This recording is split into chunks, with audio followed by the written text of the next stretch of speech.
Magandang araw sa inyong lahat. Ako nga po pala si Brother Raymond Fortuno. Ang mga pangyayaring hindi ko makaligtaan sa aking buhay.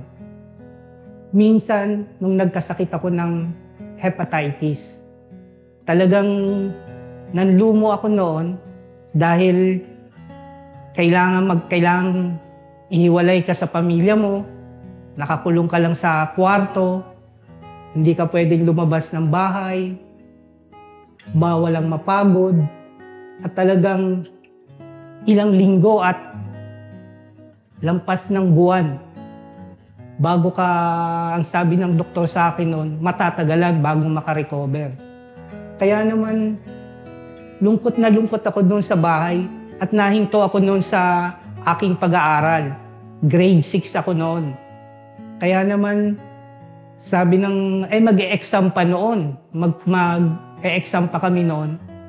Ang talagang gulong-gulo ang isip ko. Sabi ko noon, paano kaya ito?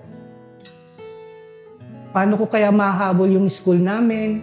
Kaya lahat ng kalungkutan ko, ramdam na ramdam ko. Hindi ko malaman ang aking gagawin noon sa buhay ko.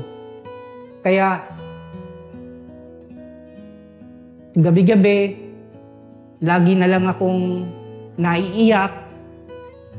Pero ang iniisip ko noon, kung paano kaagad ako makarecover.